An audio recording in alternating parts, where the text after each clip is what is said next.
Right, good evening everyone. This is Mel from Sneakers Corner. And as you can see, we have Odin Lafontaine from France here to talk to us.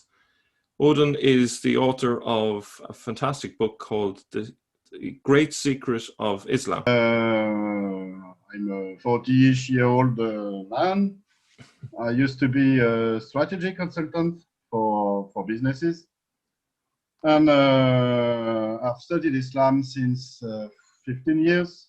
And with the help of my mentor, I could call him so, Edouard Marie Galez, who is a specialist, doctor in theology, and a specialist of Islam's origins. And he published a thesis in 2004 or 5 called Le Messie et son prophète, the Messiah and his prophet. You can look for it on his website, Roots of Islam True History. And it was a groundbreaking thesis. It was a huge thesis with so many information that the groundbreaking stuff was a bit hidden in it. And this groundbreaking stuff, I think, is a new exegesis, a new understanding of the Quran, based on the tradition of Eastern Christians who speak Arabic, but who do not abide by the Islamic understanding of the Quran. And then they can have a critique of the Islamic understanding of the Quran and look deeply into it. He worked with Antoine Moussali, and there were many Eastern Christian scholars. We can name Christoph Luxenberg, for example, who is very well known nowadays. So just to clarify, he worked with Gallet, was that right? No, Luxemburg did not. I don't think he worked with Gallet. No, with Galez, but Galez took his work into account. Okay. Yeah. Galez's mentor was Antoine Moussali, Lebanese priest, who was a teacher of Arabic at the Algiers University, and he was not a Hufas because he was not he was a Christian, but he knew most of the Christian by heart, most of the Quran by heart. And with him, they pointed at some contradictions and discrepancies in the Quranic text that led him to understand that the Islamic reading of the text is wrong, that there is something artificial in it, and they were able to uncover the raw sense, the original sense of some of the passages, maybe most of the Quranic text. I read Galez's thesis. Then I met him, we became friends, and I made with him a sort of vulgarization of his work, which was the Great Secret of Islam. I published it in French and in France in 2014. And its French title its French title was, you were about to say earlier on, and I cut across you. In French? The title is Le Grand Secret de l'Islam. Okay. And it has also been translated into Arabic and Persian. Wow. You can find the translation on my website. I have 2 websites, a French one and an international one. French one is legrandsecretdel'islam.com. Yeah. And the English one is thegreatsecretofislam.com. Yeah, great. And so this was published in 2014, but I've kept on working on the topic of Islam's origin. I've come close to some Inara scholar. You explain from a video that was a member of Inara. I'm not a member of Inara, but I attended to some of the conferences of Inara. And I've befriended its director, Robert Kerr. Robert Kerr, yeah. So just for those who maybe are not familiar, Inara is a group of academic scholars who are studying the origins of Islam. And exactly, it has been initiated by Karl-Heinz Ohlig, Holy cow. Manfred Kropp, Markus Gross in Germany. Yeah, It is linked with the Saar University. yeah, There is a group of academics who really make Inara, and also some guests. So yeah. So as Guillaume D. they tend to be writing in German, is that right? Or do they have some of their works in English? Maybe French even. It is an international project, Yeah. and they work in English, in German, and in French. Is Angelica Newitt in that group by any chance? Is Angelica Newitt, Dr. Angelica or Professor Angelica Newitt, or not she? Not really. Angelica Newitt is not very. Her line, her thinking, her theories are not very close to those of Inara's. Yeah, yeah. But you see, in Inara, what is nice, they are not. There is not a unique way of seeing things. Yeah. Karl-Heinz Ohlich has his own theories about Islam. He thinks it comes from Central Asia, something like this. Yeah. There are many scholars who participate in Inara, such as Christoph Luxemburg, for example, and others. Volker Popp, which is an authority on numismatics and coins. It's all the big names, really. Yes, some European and also American big names. Yeah. And it is a very and also Gales took part. He published some article in Inara's publishings. The last one will be the last one. Yes, it will be published, I think, next January. And it is an article about the Muhammad occurrences, the 4 Muhammad occurrences in the Quranic text, and the Ahmad also mentioned. Wow. And Gales claims that all of those mentions are interpolations. They were added to the original text. Wow, that's a big thing to say there, really. Yeah. Yes, that's really that's really a grand statement. Yeah. Because if you have proved it, if you prove it, what does it mean then? What does it mean about the Quranic text? You have no. Was it from Muhammad? Yeah. Why did some people need to add Muhammad in the text? Yeah. Well, without Muhammad in the text, you have no link between the Quran and Muhammad, and that's a game changer. Like yes, of course. Already we have. You know, a lot of people, you know, we have a lot of videos on our channel which suggest that Muhammad is actually just a reference to Jesus to begin with. But if it's a later interpolation, then that means that you can just throw those verses out as not being part of the original. Mm-hmm. Yeah. To be honest, I think I don't completely agree with Gales, because I think one of those interpolation is not, one of those mention is not an interpolation, but it was in the original text. I think so. And I think it points to Jesus, as being the Muhammad, in the text. Yeah. But there are many interpretations that can be possible. Yeah, I just want to say in passing that, you know, you laughed when I mentioned Angelica Newitt, but one of the reasons why we wouldn't expect her to be in that group is she tends to go towards the traditional line rather than the more skeptical line. Would that be fair to say? Oh, yes. No, it's not because of her hairdo. It's much more serious than this. It's because she's she's too close to the tradition, and also there is something odd with her. You see, she was the student of Anton Spitaler, German scholar who worked with the Third Reich, who was the Islamic scholar for the Third Reich, and he had a very vicious view about Islam. I think so. I think this is only my opinion. Yeah. He wanted to use Islam as a tool for world domination. this was the way Hitler's and the Third Reich view Muslims and Islam.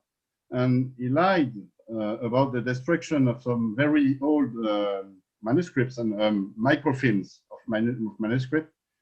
He told that they were destroyed during the bombing of Cologne. Yeah.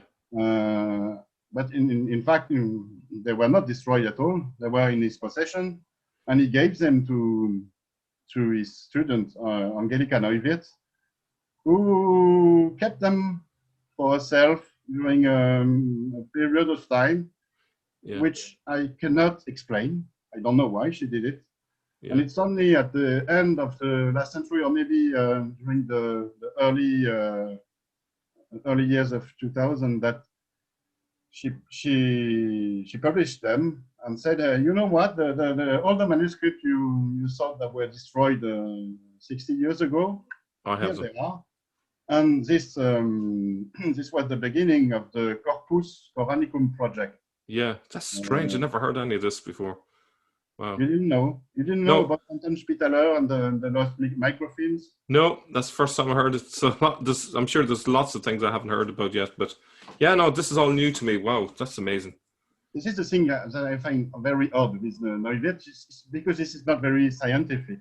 Why did she keep the secret for so long? Yeah, no, it seems so contrary to the way most scholars view things. It's all about getting everything out into the light and let people know the knowledge and so on. This is also one of the difficulties with studying Islam. Islam is at the center of much attention. Yeah. And there are some ideologies, some powers that want to use Islam. And so the research on Islam's origin is can be a bit difficult. Yeah. Yeah. So are you suggesting that she might have had ideological reasons to conceal it for so long? Or was it just an oversight on her part, or maybe some other reason? I don't know. Yeah. Anton Spitaler, why did he keep it secret for decades? I don't know. And why did I think he made Angelika Neuwirth promise to keep the manuscript hidden until his death. Oh, okay. But even until after his death, she kept them secret. Yeah. Some years. Which I don't know why. I can only assume maybe she had some ideological reasons. Yeah. I don't know. What I noticed with her, and we'll kind of go on to the main topic in a second, but what I've noticed from her lectures, even though they're incredibly knowledgeable, she very much seems to believe that Muhammad is the origin of the Quran, and doesn't seem to question that, and then kind of creates a context which suggests that Mecca and Medina and all of that story makes perfect sense. So it's a strange one for someone so knowledgeable to take that all hook, line, and sinker. It's not that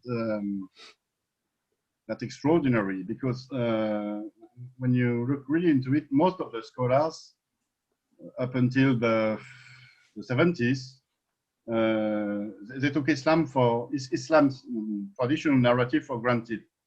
Yeah. And they studied Islam through an Islamic lens. Yeah.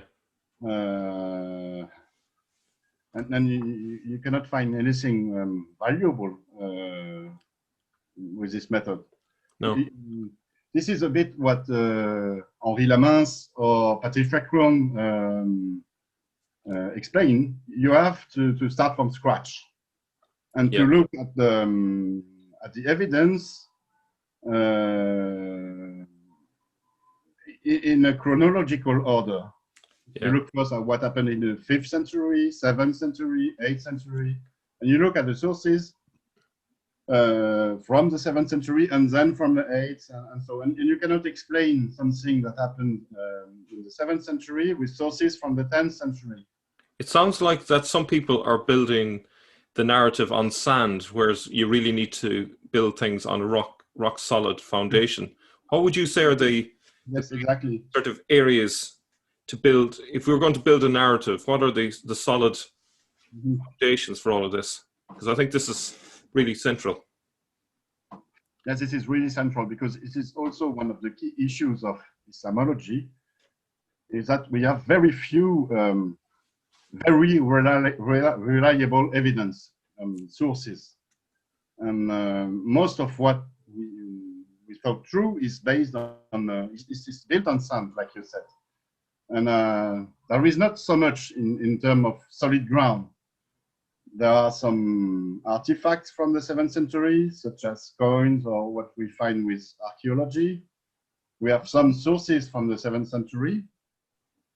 We have the critique of Islamic tradition, but most of Islamic tradition cannot be, it's not reliable.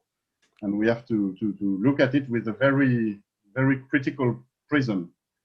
And also we have the Quranic text. And as a sort of student of Galles, it is one of my main features, because the Quranic text has not really been studied as a source, as an historical source. Some scholars have started to look into it like this. Patricia Krohn, for example, when she explained that the Quranic pagans could not have lived in Mecca because the text describes them as peasants, fishermen, and so on, and this cannot have taken place in Mecca. Yeah. But you see, the text in itself, it tells a story which is not taken into account. It's as if the text was an alien.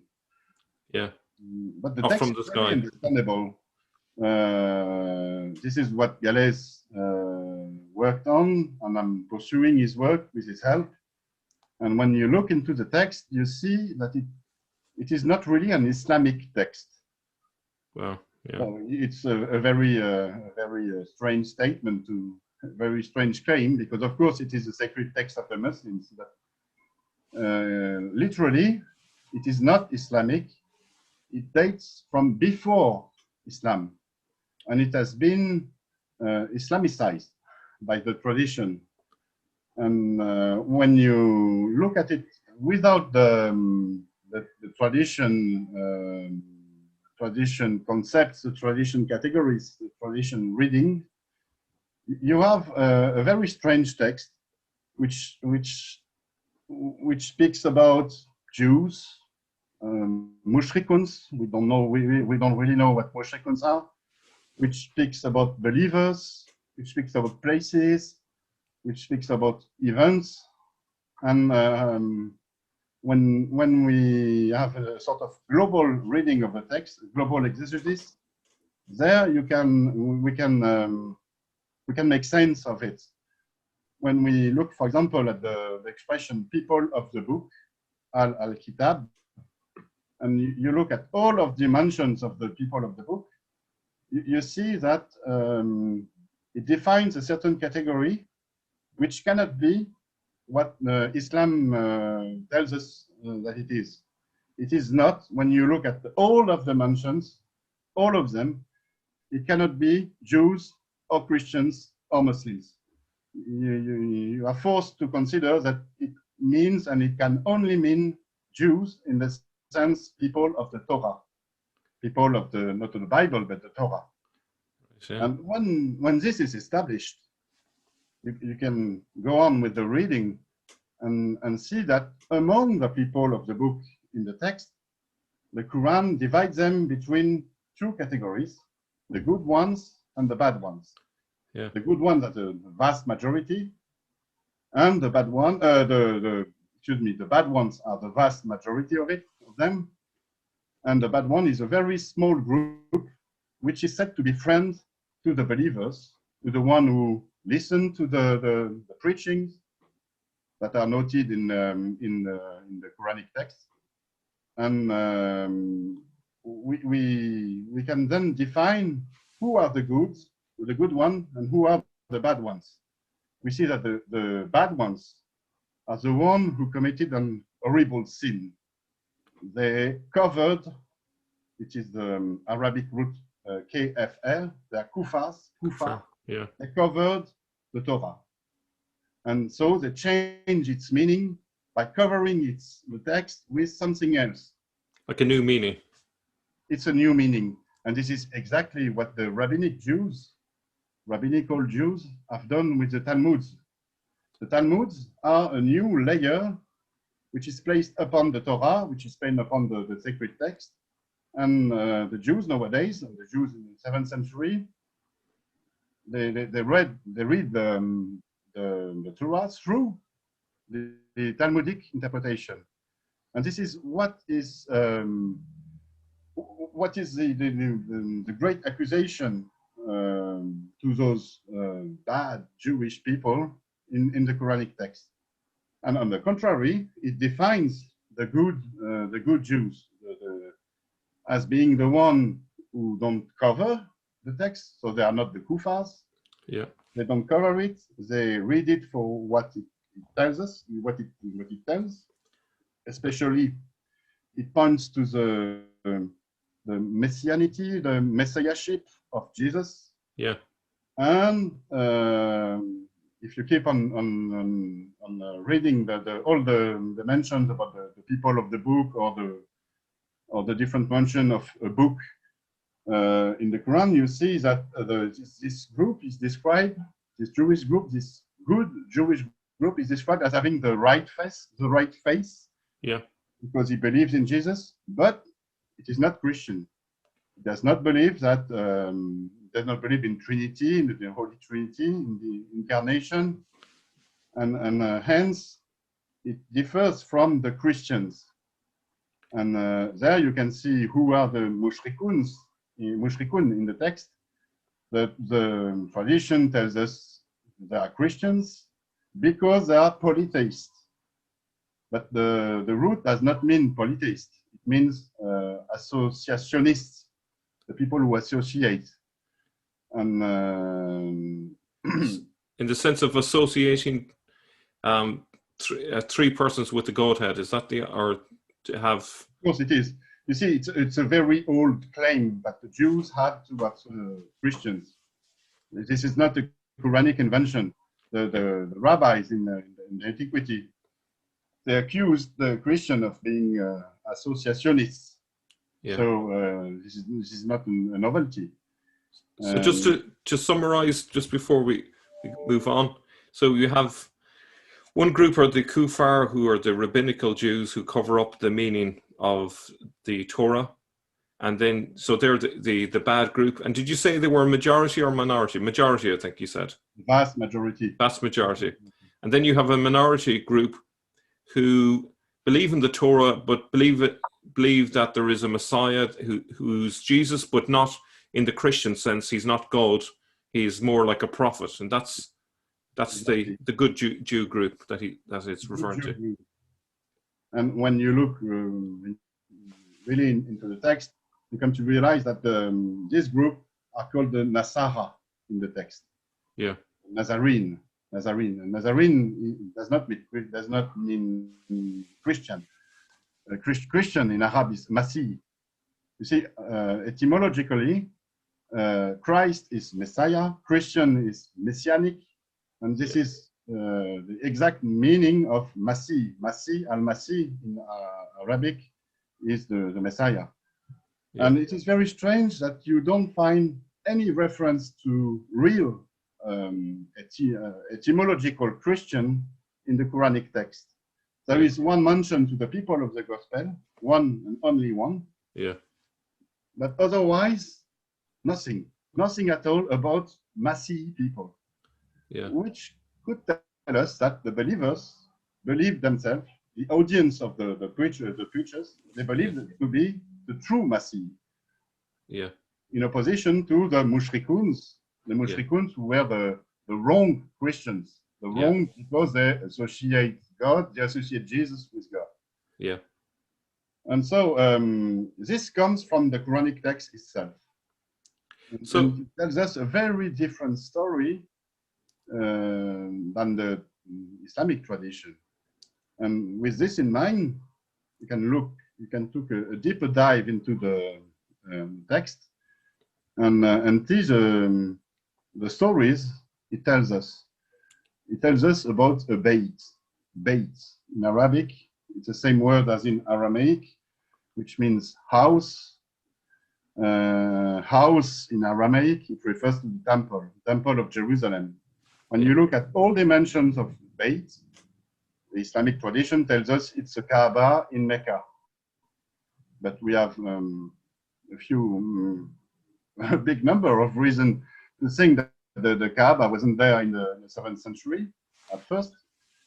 And secondly, the mentions of the bait, they fit exactly to Jerusalem, as being the place of Abraham, the station of Abraham, the place of Abraham's sacrifice, the place of the Hajj. Hajj is an Aramaic and Hebrew word which designates a kind of pilgrimage to Jerusalem. Yeah. And so we see a very different story. We see also stories about wars and combat that leads to the Beit, to Jerusalem. So Muslim people, the Muslim thinks it pertains to the people from Medina coming back to Mecca, and all the stories with Muhammad we know of. Yeah. But there was several attempts in the 7th century from Jews and Arabs to take Jerusalem. And could it be that the Quranic text describes them instead of describing the hypothetical Mecca? Yeah. For example, in 614, Jerusalem was taken by an alliance of Persian Jews from Babylon, Persia, and Arabs, Christian Arabs. And I think that some of the verses describe this event. It's Surah 48, for example. In Surah 48, we see the believers coming to the temple, coming to the Beit, with the animals ready for the sacrifice, for example. And then they are being expelled from the city, Jerusalem. And it could describe a real event. It could be that the Judeo-Nazarenes and their Arab partners took Jerusalem with the alliance, with the Jewish-Persian alliance. They were part of this alliance, and they wanted to do something with the temple, and it has something to do with the Messiah, with the coming of the Messiah. And they were hindered from doing so by the locals and by the other Jews. The rabbinical Jews, presumably. The rabbinical Jews, the Jews from Babylon, yeah, which just finished the Talmud. Yeah. And this could explain the hatred towards rabbinical Jews in the text, which has become the general hatred towards Jews in Islam. I just want to point out that, in my experience, the people that you have the most hatred for are the group that you are closest to. And so the idea that they would have this hatred for them makes more sense if they are related to them in a very close way. So the idea that they are a Jewish sect, in a sense, in opposition to the establishment, the rabbinical Jews, who are like, they are the establishment and they are the anti-establishment group of Jews, essentially. That's my first observation. The second thing is, I remember very clearly my first impression when I read through the Quran, and about 50% of it was referring to the kuffar. So that's a huge chunk. I think it's only about 10% is referring to Allah in comparison. So there's clearly a dialogue going on, essentially, and it's got to do with these two Jewish groups, one the rabbinical group and this other group that you're referring to. So it's, though there's more to it than that. It's not as superficial as that first impression I had, as you'll explain further. But I suppose a question just to lead on from there would be, was the Quran originally, and I know the answer in advance, but I think it's an important question to ask, but was it essentially one book in the beginning, or fragments?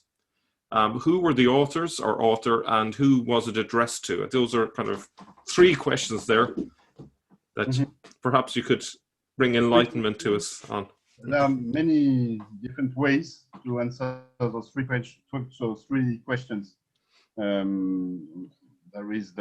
are the paleography and old manuscript studies that tells us that there was no unique book at the beginning, but there were some collections that there were additions to those collections. When you look at the Sana Palenses, for example, you get only something like 20 or 15% of the text, and it is arranged in a different order than the final text.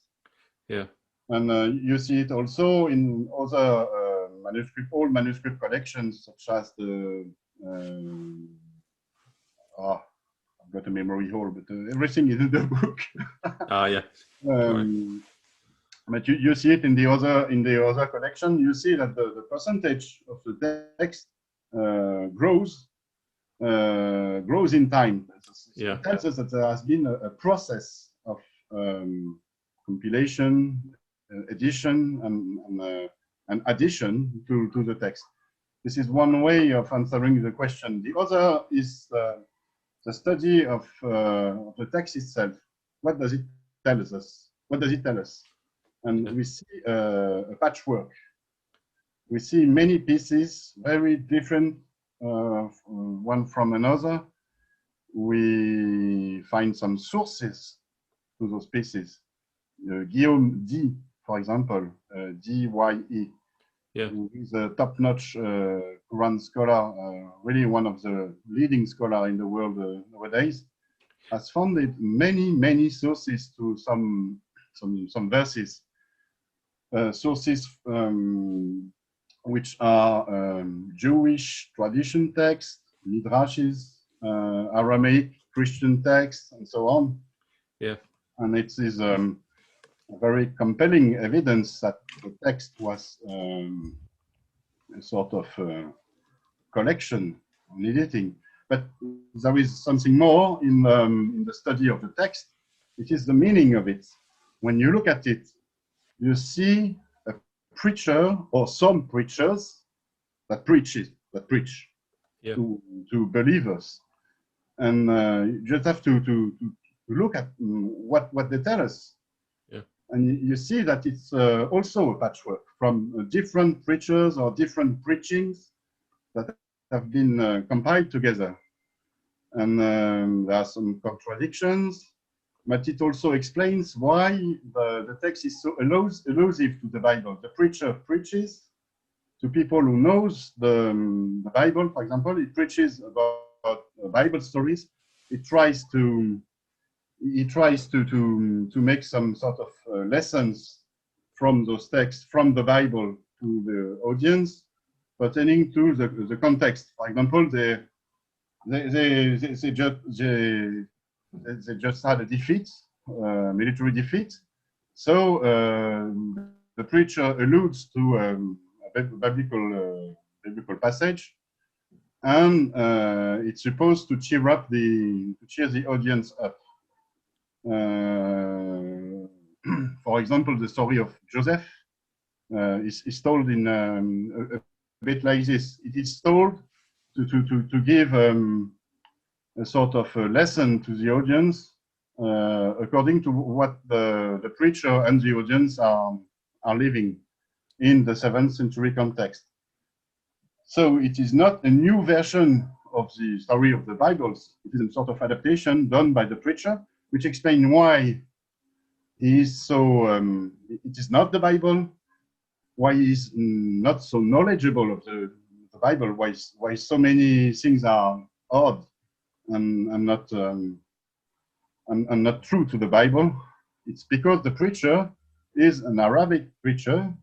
He has been taught the Bible, of course, but he does not know it as a Christian or a Jewish scholar would. And knowledge, essentially.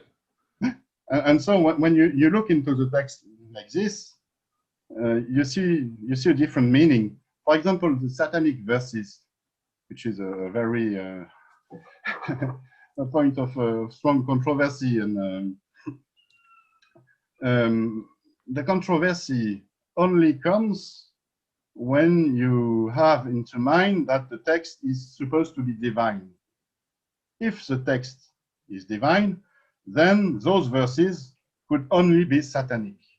But if the text is not divine, if it is only a preacher who preaches, what do we see in those satanic verses? We only see a preacher making fun of some superstition of the audience. Yeah, yeah. It has nothing satanic about it. Yeah. It's Wow, only fun, it's only mockery. Yeah. And when you, in order to, and I think this is the real meaning of the text, Yeah, the yeah. literal meaning of the text. And it tells us a lot about what happened in this community of Nazarene Jewish, and Christian, former Christian Arabs. And this is one of the main solid ground on which you can build historical hypotheses.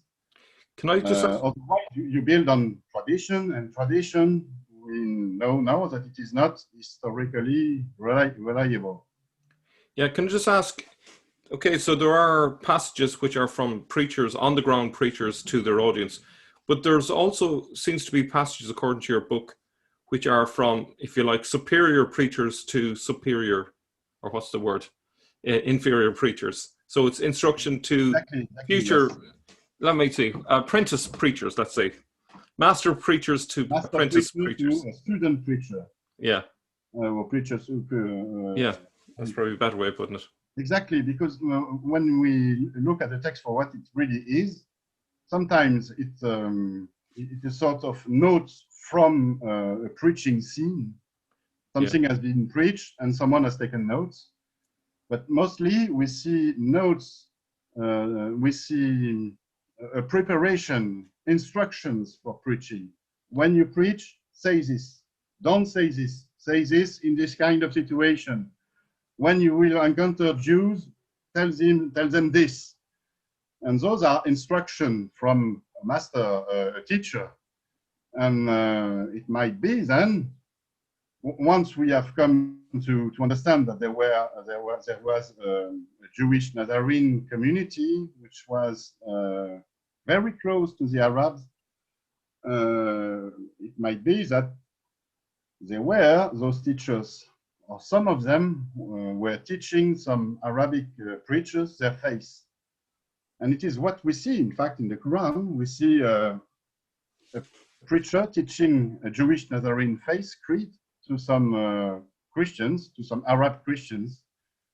He tells them about Abraham, he tells them about Moses, he tells them about Jerusalem, he teaches them the ways of the pilgrimage to Jerusalem, he teaches them how to make the coming forth and back between the two hills, Safa and Marwa. And by the way, Safa is a Jewish name for the Mount Scopus in Jerusalem. Yeah. It is the way that Flavius Josephus, I don't know the English name. Josephus. Flavius Josephus, he describes this Mount Scopus in Jerusalem as being Safa. And Marwa, of course, it is the Mount Moriah, which is a temple mount. Fantastic, yeah, that's important. And we see lots of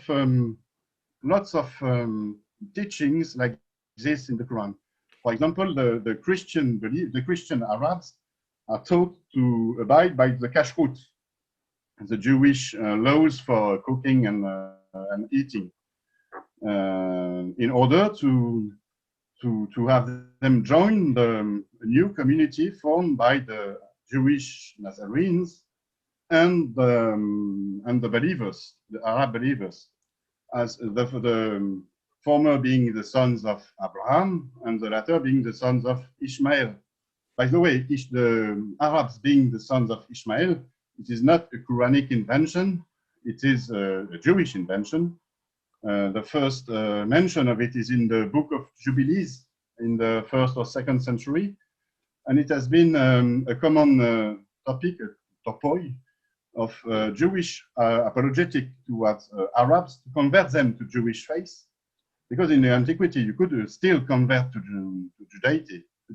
Judaism, and it has also been a Christian topic, Christian apologetic topics towards Arabs to convert them to Christianity.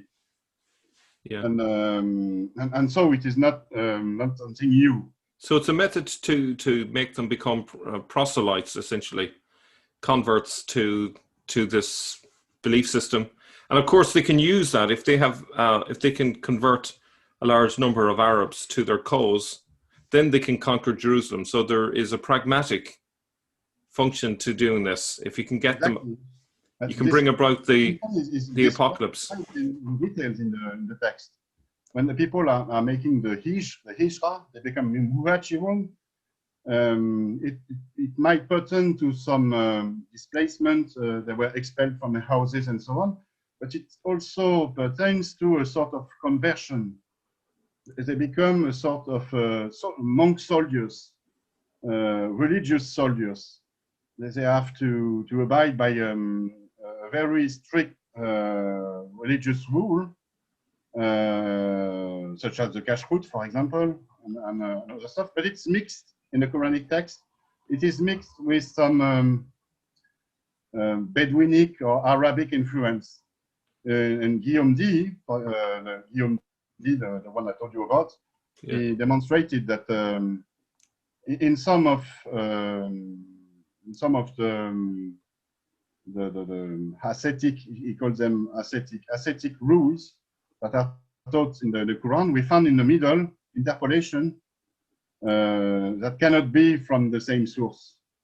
We have passages in the Quran where the believers, the muhajirun, are told to be charitable, chaste, for example, but they can also have 4 wives and sex slave and so on. And we see that the 4 wives and the sex slave is an addition. There are two passages in the Quran. I think it's Surah 23 and 70 something, which feature the exact same addition. There is a chastity rule, yeah, and just after kind of interpolation. The interpolation which softens the rule. Yeah. And then you see that the text, and which will also answer some of your questions. The text has not been conceived as a whole text. It does not date from one particular period of time, or 1 or 2 or 3 particular authors. The text comes from a long process of editing, compiling, addition, corrections, and we have different layers in the text. And so we cannot, with lots of different authors then, presumably. Lots of different authors, yeah. Which makes it a very complex text. You see, I have done some explanations here, talking about the good Jews and the bad Jews. But when you look at the text as a whole, like I did, you see this. You see that there are, for example, 95% of the mention, for example, for the good Jews by Jews, which fits with my definition, and 5% that don't fit at all, yeah. And that they cannot be from the same author. There's something odd with them. For example, when you look at the way that Surah 9 speaks about the mushrikun and the kuffar, it is not the same way at the beginning of the Surah 9. It is not the same way as those are described in other surahs. Yeah, very strange. There is something new. It's not. It's like another author has written this text. Yeah. So presumably, with so many different authors, the way this would come together is that at least for a period of time, they all had a common mission, which was the bringing about of the apocalypse with the Messiah returning to Jerusalem. And then gradually over time, the mission changed. And because of that, the meanings of words changed and interpolations had to be added to fit with a new narrative, which wasn't the narrative.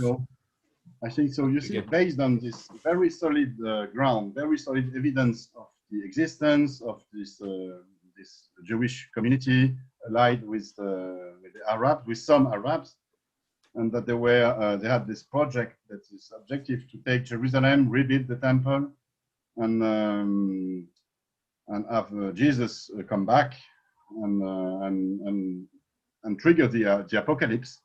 We can build something on this.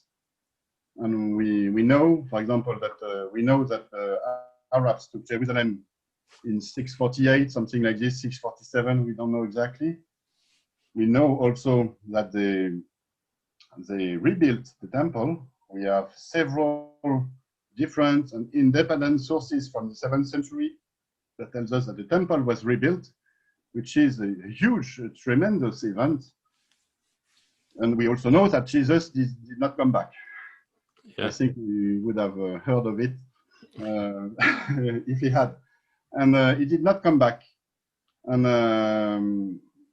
on this, we can conjecture that the Arab divided themselves, and that they tried to make it without Jesus. Yeah. This is why this is what I explain in my book. This is one of my theories. So this is not based on evidence as solid as the existence of the Jewish Nazarene group. Those are no theories based on this, but only theories, only hypotheses. I think that there were several Arab factions, many Arab factions. They were sort of united under Muhammad's rules, but not really, in fact, because we see that some of them, some factions, they went to Persia, some of them went to Syria, some of them went to Jerusalem. Jerusalem was not taken at the beginning of the Arab conquest movement, but only maybe 10 days after, 10 years after. It took some time. Yeah. So it was not, it tells us that the Muhammad party, the Muhammad faction was not that prevalent. That prevalent at that time. Yeah. But it achieved it anyways. Do you know what's interesting actually? What I was just going to say that it's interesting. You have a thesis where you have preachers training up other preachers, and in the even in the Islamic tradition, there is the remnant of the idea that there were other prophets at the same time as Muhammad. Do you want to comment on that sort of angle? Exactly, but first, let me tell you that the Quran tells us this. The Quran tells us how to respond. It tells the preacher how to respond to some accusation that he is only taught by some others. Yeah. I don't remember the exact reference, but you know what I mean. Yeah. It is only tales from ancient people and so on. Yeah. But you made an allusion to the false prophets, the anti-prophets. This is another thing that has come as very solid evidence from Islamology. I'm referring here to a bit of Robert Hoyland's work in God's Path. It makes an allusion to the false prophets, but mainly it's thanks to Hela Wardi, a Tunisian scholar who studied the Islamic tradition and published in French many books about the death of Muhammad and the events that took place thereafter, the war of apostasis, the first fitnas, and so on. Yeah. And she's still working on this, and she has many many books to be published, and also on Habib Tawa's work, Habib Tawa is another scholar, a friend, who presented this in one of Inara group conference in Germany.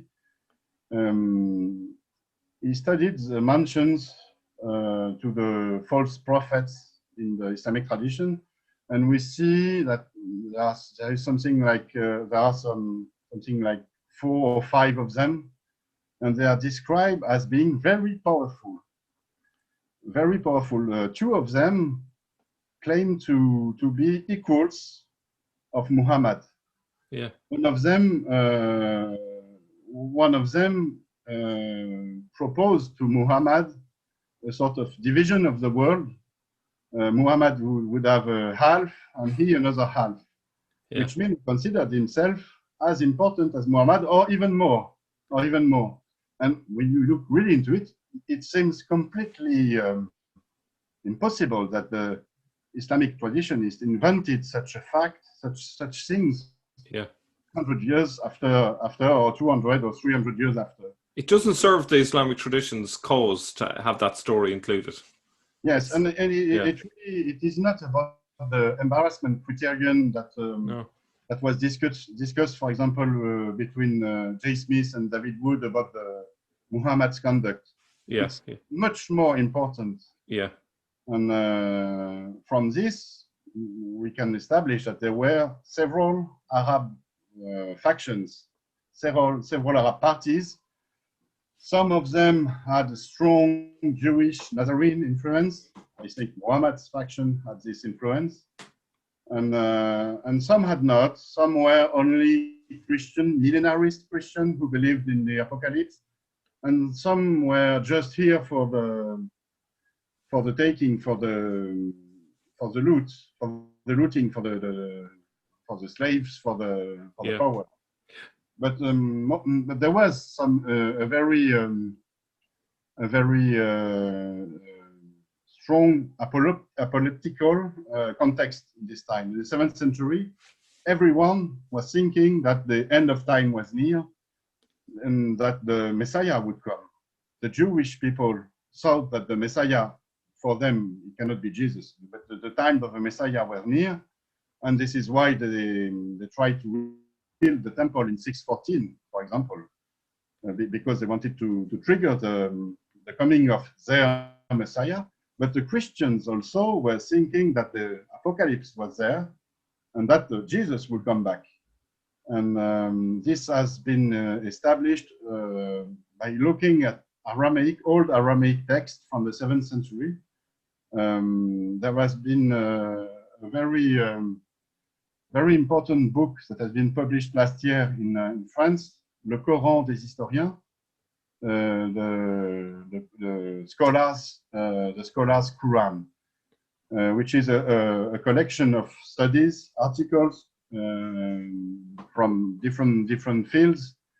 And one of the scholars is Muriel Debier, who is a specialist on Syriac Christianity from this time. Yeah. And she established that many of the small surahs in the Quran, the apologetical surahs, are in fact Christian texts, or they are Christian adaptation from those Aramaic Christian apologetical texts. Yeah. And when you take all of this into mind, several Arab factions, an apologetical context, and the project to take Jerusalem, you kind of fit the pieces together, and you have a much more clearer view of the events that took place in the 7th century that later on will give birth to Islam. And you see also that Islam as a religion was not there at this time. Islam as a religion is a creation maybe from the Umayyads, I think mostly from the Abbasids. But you see also that the ideas, the backbone of Islam was there at this time.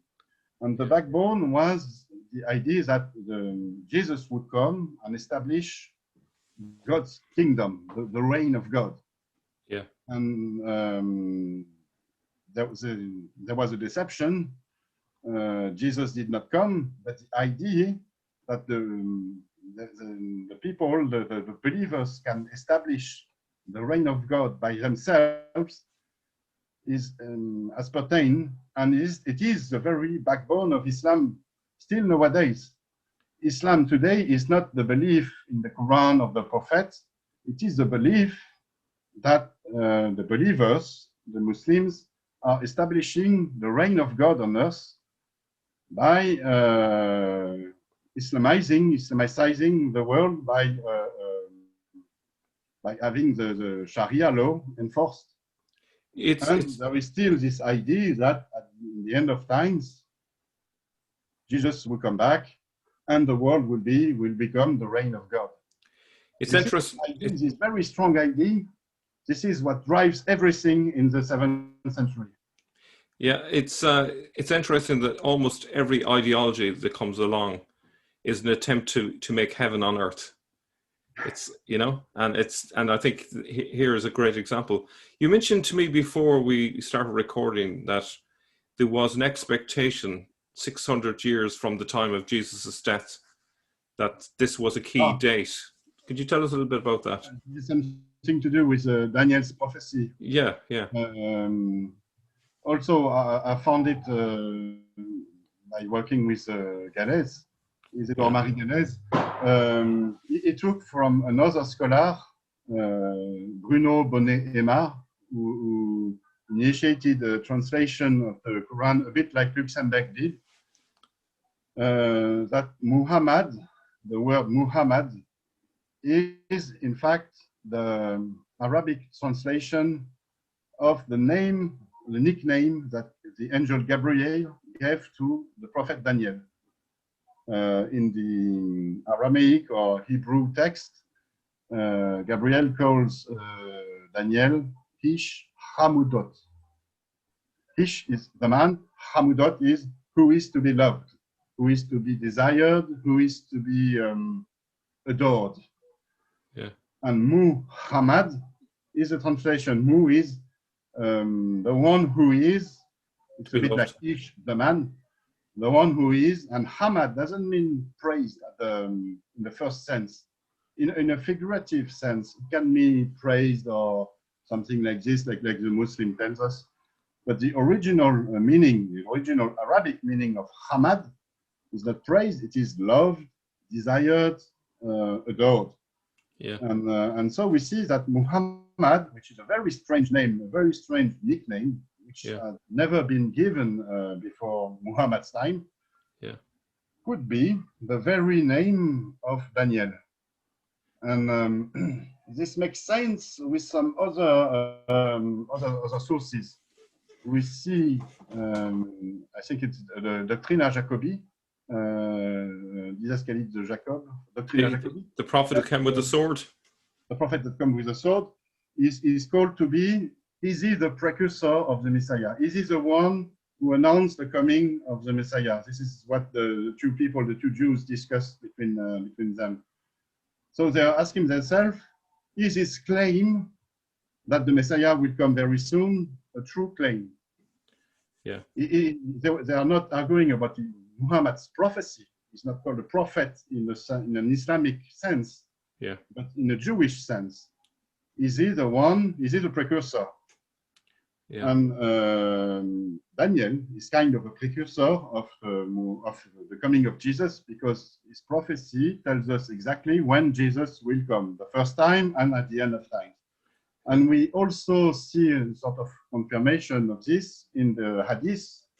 There are some hadiths who tells us that Muhammad was announcing the imminence of the coming of the Messiah. Yeah. He was not announcing a Messiah that would come at the end of the times in 2000 years, but he told the believers that the coming of Jesus was imminent. Yes. Imminent. It's surprising that survived in the Hadith, considering it was easily contradicted. It's very difficult to obliterate an oral tradition. Yeah. you cannot, in order to destroy it, you have to kill everyone who has this tradition in mind, in heart. Yeah. The only thing you can do, because you cannot kill all those people, is maybe add some extra stuff in the tradition. For example, you can add that when Jesus will come back, he will kill all the pigs. Yeah. For example. Or you can hide the tradition in a forest of other tradition. Yeah. Yeah. Of ridiculous and ludicrous other traditions. Yeah. That will be lost in the foliage. Be lost in them. But yeah. Nowadays with computers, nothing is lost. So nothing is lost. And so the prophecy was meant. Sorry. So the prophecy suggests that it should occur 600 years after the death of Jesus. Is that right? Kind of. You see, Daniel's prophecy about the first coming of the Messiah, it is a sort of calendar. It gives us a chronology between the destruction of the temple and the coming of the Messiah. Yeah. The destruction in the temple by the Babylonians in the antiquity. It was something like in the 6th century, I think. BC. Christ. Yeah. Yeah. And so Daniel kind of tells us that the temple will be destroyed. The temple is destroyed. Yeah. You have to wait something like 600 years, not exactly 600, but you know what I mean. Yeah. And then the Messiah will come. Yeah. And then the temple has been rebuilt by Herodias. You know the story. Yeah. And it was destroyed by the Romans in the year 70. Yeah. So you add the 500 or 600 years to the 70, and you come at the end of the 5th century, 6th century, maybe the beginning of the 7th century. And it is another ingredient in the apocalyptic context. Yeah, yeah. Some people were believing that the prophecy of Daniel was to be was to be repeated, and that the Messiah would come. And like, just to refer back to an earlier video where we showed that in the year 610, the 2nd of March 610, Mars crossed the pathway of the moon, passed behind the moon during a crescent moon. That would symbolize war coming from Sasan, because the crescent moon was the symbol of Sasan. So that could have added to the overall apocalyptic mood of the time, because four years later, you have that confederation of Arabs, Christians, and Jews who go across to conquer Jerusalem. So it kind of fits to a piece. To explain why all the Jews of the Levant, of Palestine, Syria, rebelled against the Byzantine Empire at this time. And all of them, I think mostly all of them rebelled, which has never happened in history before. Yeah. Okay, sorry. Yeah. Okay, so I wonder, is there anything that I've left out? So we have the various groups. So we believe that the Quran was written essentially by preachers to preachers or to their main audience. Now, what's interesting and something we haven't brought up yet is that in the Quran itself, it refers to the Quran as if it was another book. So this is important. The meaning of this word Quran actually in the Syriac context of the word, as in a lectionary. So the preachers had a preaching to do, but they also had a text that they would primarily use in a liturgical sense, which would be the lectionary. Do you want to maybe talk a little bit on that side of things? This is so simple, in fact. So simple. But we are polluted. Our mind is polluted. It's a very strong word, but polluted with Islamic categories. And when we see the word Quran, for most people, for maybe all of the people, it can only mean the Islamic Quran. Whereas the Quran is a common word. It was very widely used in the 7th century to name religious books, lectionaries, which were some kind of digests from the Bible, from biblical texts, psalms, hymns, and prayers.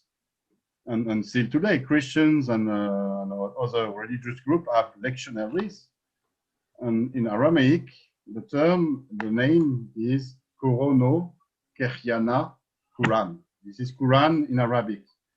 Yeah. And when you read the Quranic text and you read mentions about the Quran, it refers to a lectionary, which is not the Quran itself, which is another book, a religious book, which I think had been written by the Jewish Nazarene to convert the Arab to their faith. And presumably this lectionary would have been in Arabic to make it easier for them to... This is what the text tells us. Yeah. It is an Arabic text, a very clear Arabic text. Yeah. There are many verses that specifically point the Jewish Nazarene Quran to be like this. Yeah. And this is why it has to be believed by the Arabs. And it's also... When you have this in mind, the sense is very clear, it's very simple.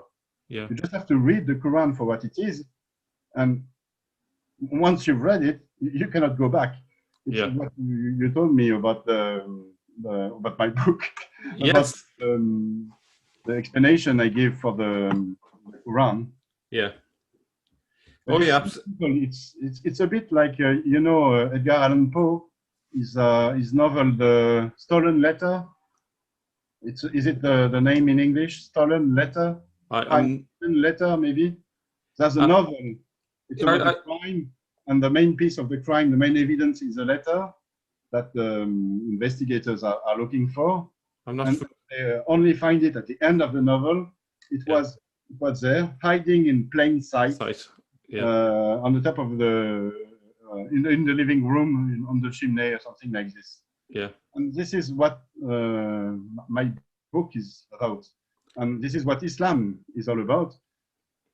Islam's truth is hiding in plain sight in the Quran. You just have to read the Quran for what it is, really, and to forget about all the false conception, the misconception of the Islamic tradition. The image that I kind of that came to mind as I was reading your book is, it reminded me so much of C.S. Lewis's book, The Screwtape Diaries. And for those who are not familiar with it, it's basically written by the head demon to the apprentice demons, and it's giving them instructions about how to tempt people. Okay. Now, if you ignore the demonic element to it, just see it structurally, the Quran is essentially like that. It's like the head preacher to the apprentice preachers. And it's giving them a series of instructions. Okay, if this happens, say, and then it's quotation marks. Mm-hmm. And when it's referring to the sort of the head preachers, it uses the word we. And and when it's referring to you, it's referring to, actually, in most cases, the you is the preachers, the preachers that are being trained up. And so if you can imagine that these preachers would have had their notes, from the head preacher, and then they would have their, like a book, which would be the lectionary, and they were good to go. They had their arguments, and even today, it's interesting, and I found it a bit spooky that even today, if you go to a place like Hyde Park, and if you engage with Muslims, you find that they have a script that they have learned off with ready-made arguments. And this is exactly what that group did in the 7th century. They gave them a script and said, right, go out and preach, convert people to the cause, and here's what you say in this context, here's what you say in that context. You still find it in the Quranic manuscript, in the Sana, the famous Sana Palimpsest. At the beginning of Surah 9, there is an indication, you do not say the Basmala. This is an instruction from the teacher to the preacher student, do not say the Basmala. Wow, why not? Is there an indication why? I don't know, but it is an instruction. I think buttons to what I've told you. It is not, this text has not the same background, the beginning of Surah 9. It has not the same background as many of the other surahs. Yeah. But still, what you told there is one of Edouard Marie Gallet's main hypothesis, is that the Quranic text at the beginning was a collection of instruction and drafts and preaching drafts for preaching. Yeah. And we can base this hypothesis on the very nature of those texts. They are not written in fully fledged Arabic language, in good Arabic language with all the dots and so on. It could have been, the dots existed, not all of them, but at the time in the 7th century, we have some Arabic texts that have the dots, and so here we have a proof that those were notes, drafts, instructions. And another thing. So it's kind of like quick hand, or if you're writing quick notes, you're not bothered with getting everything exactly right.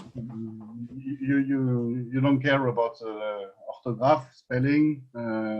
You go very quick. And another thing is what Luxemburg pointed out. It is written in some kind of Garshuni. You know Garshuni? Garshuni, it's a language, it's a mixed language that the Aramaic Christian used under Islamic rule. They wrote in Arabic, but the meaning was in Aramaic. Here, they wrote in Arabic from an Aramaic mind. Yeah. But the sense was meant to be in Arabic. Yeah. And so this is why we find so many Aramaic words in the Quran, in the text. This is what Luxemburg started to unravel, and what Robert Kerr, especially him, pointed out in a very important article, Aramaism in the Quran, which you can find on his academia page.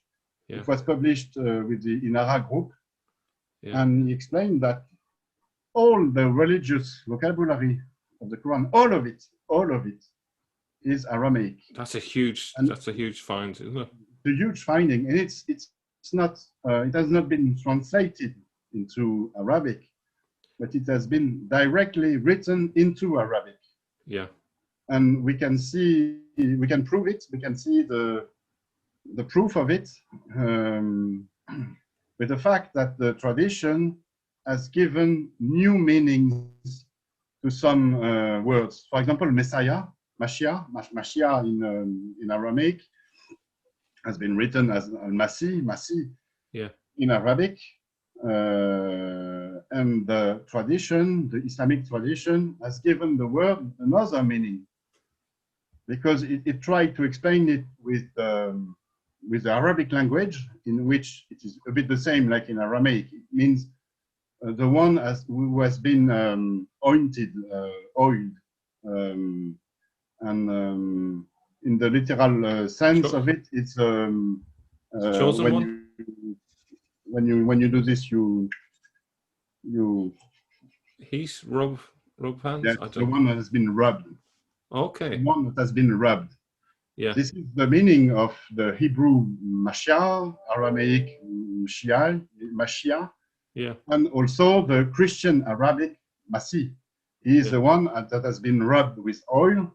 Oh yes, because it's anointed one. He's been christened. Again, he becomes the Messiah.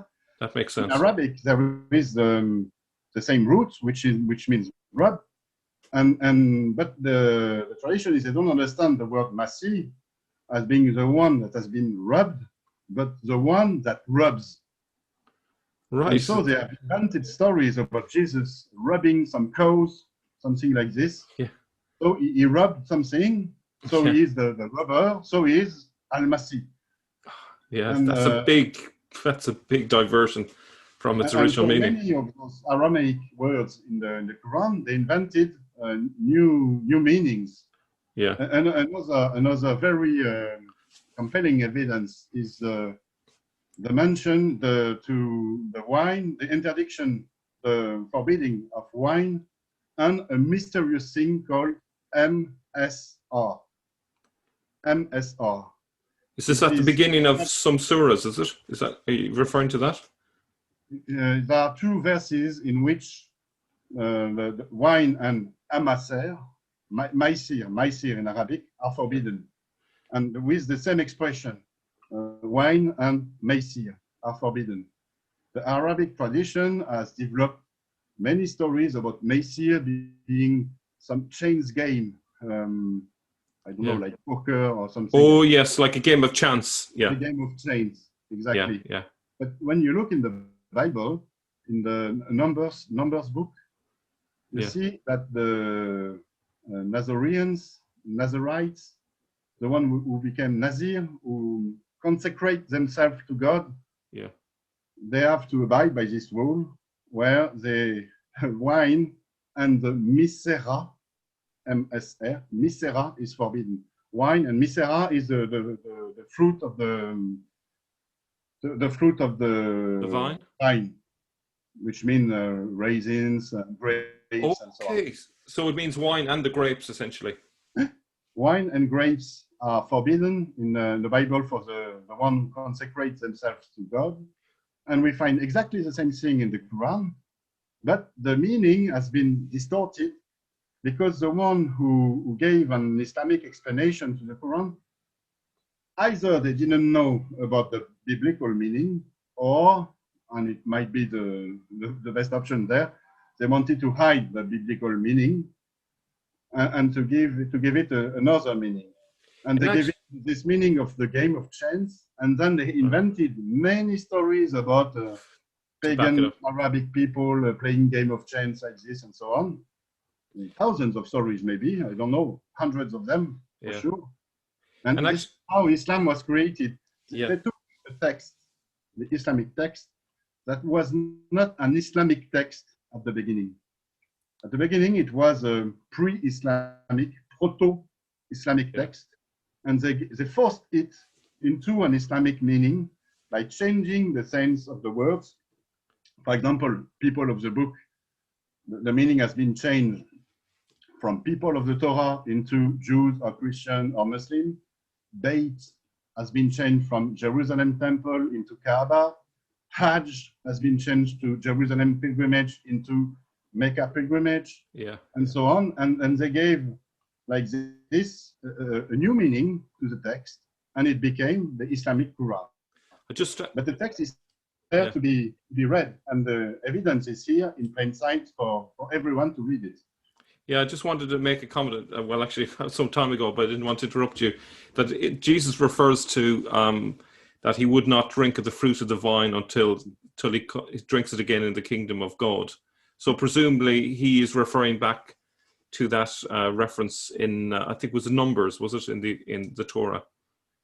Yes. The Nazari group. This claim is very, very important for those Messianist group. There are some sources that tells us that in the antiquity, some Jewish groups, Christian Jewish group, they made Eucharisties with water instead of wine. Yeah. Because wine was to be used only when Jesus returned. And this is one of the reasons of the forbidding the interdiction of the wine in the Quran. But wine is not really forbidden because there is a promise of wine in the hereafter. Now that makes sense. Yes, the rivers of wine. The hereafter in Islam, it's very strange. It's a mix of what happens after death and what happens when Jesus returns. You see the paradise, the gardens. Yeah, they are described exactly in the same way in the hereafter, in the heavens, and when God's reigns, God's rule is established. And it harks back after Ephraim the Syrian as well, his hymnology in relation to his concept of heaven is lots of references to grapes and wine and so on. So it borrows heavily from there, I would say, as well. Yes, this is also what, in a sense, what Christoph Luxenberg established. He proposed that the Houris, you know, the Houris, the virgins that are waiting for the believers in heaven, they are not really virgins, Yeah, women or maidens. yeah, They are in fact grapes. yeah, That yeah, wait for the good believer in heaven. And yeah, we can see in some old Coptic churches in Egypt, churches from the 4th or 5th century, some frescoes with which depicts Abraham and Abraham giving grapes to believers, Christian believers coming in paradise. Depicted as little babies, essentially, or miniature humans in his arms. This thing with the wine and the coming of the Messiah, you don't have to take the wine and the grapes until the Messiah has come. It is a topoi, like the scholar says, a strong topic in this messianic context. Yeah. So I think that's probably a good place to conclude. In our next sit down together, we should look at some example passages from the Quran and maybe the interpretations of them. I'm working on this. Yeah. I'm working on this, and I'm also working on the English translation of my book, which will be, I hope, available with this new presentation. We will have to. Yeah. So look for it on the website, thegreatsecretofislam.com, and it will be available as a free PDF file. Wow, that'd be great. Yeah. This is what I have done with the French edition, and for some of them who want it, I will make an Amazon edition also. Yeah. So that should be ready maybe in the next week or two. Do you think? Yes. Within a week or two. Yeah. In a week or two. Not putting you under any pressure. Yeah. Yeah. Fantastic. Lots of people are waiting for it. Yeah. So maybe we could do like an overall summary, just so everyone kind of gets the big picture. So maybe, do you want to kind of give us like the global view again, maybe just to summarize the main points in case anyone has lost. We get from all of those evidence and new material is that at the beginning of the 7th century, there was a very strange Jewish Christian Judeo-Nazarene group that started propaganda to spread some propaganda, to spread some preaching to Arabs. They taught some Arabs to be preachers themselves and to rally their faith, rally their creed. And the creed was that Jesus would come back if the temple would be rebuilt and the true Mosaic religion, the true Moses religion, was to be restarted with sacrifices and so on in Jerusalem. Not the rabbinical Judaism, the real one. Not the rabbinical one. Yeah. And so they thought they preached some Arabs. Maybe Muhammad, the real historical Muhammad, was one of those preachers. But even in the Islamic tradition, we find mentions of other preachers, such as Waraka ibn Nawfal, or maybe the false prophets, maybe some people like them. And so there was this strange coalition, this strange alliance of Arabs and Jews that took Jerusalem in 638 and rebuilt the temple and tried to have Jesus come back. Jesus did not come back. So the Arabs separated from the Jewish Nazarenes and they fought among themselves. So hence the Ridda Wars, the laws of apostasy. And the main reason of those wars was who was to establish the reign of God, who had messianic powers to establish the reign of God. Jesus did not came, but the Arabs are in place. They had the power, but did they have divine power? And so they fought among themselves, not against the other, but among themselves, up until a very strong candidate appeared, Abdul Malik, who came to establish God's reign, who established the caliphate. The caliphate is etymologically God's reign. Yeah. The caliph is the vicar of God on earth, which means the caliphate is God's kingdom, kind of. Yeah. And Abdul Malik changed the game because he put away the Christian hopes, the Christian waiting for the coming of the Messiah. He built the Dome of the Rock in the place of the Jerusalem temple where Jesus was supposed to come back. And the Dome of the Rock does not tell anything about Jesus coming back. This is something else. This is a new religion which starts there, which is not Islam yet. Yeah. It is the religion of the supersedence of Arabs, of true believer over Christians and Jews. Yeah. And it states their claim to rule over the world and to establish God's reign over the world. And from this, a new process starts, which will lead to Islam, mainly with the Abbasid inventing Muhammad as a prophet, inventing the Quran as a revelation, in order to legitimate their own claim to being sort of kind of divine being who establish the reign of God. So this is a very, very short resume of my book, of my work, which is due mainly to Edouard Maurice Gallet thesis, and also to the huge movement of new discoveries, new studies, of all the scholars working together now and uncovering the real origins of Islam. Odin, that was a tour de force. that was amazing. You've definitely opened up my eyes with your book and also with your presentation today. And I'm sure there will be many people who would be incredibly grateful to all that hard work that you put in over the past 15 years and the fact that you've delivered to us an amazing discovery, really, and it will change our whole outlook in terms of the origins of Islam. And it's a great foundation. You know, you spoke about the rock foundation, not the quicksand. And I think you've really pushed us towards that rock foundation. And I think there's going to be exciting days ahead as we build on that foundation. So Odin, thank you so much. And I look forward to bringing you back when you're ready. Thank you. Thank you, man. Thanks a lot. Yeah. I would be thankful enough. And I would also like to thank you on behalf of all the viewers. We owe you a lot. Oh, de rien. Merci beaucoup. Thank you very much, Odin, and talk to you very soon.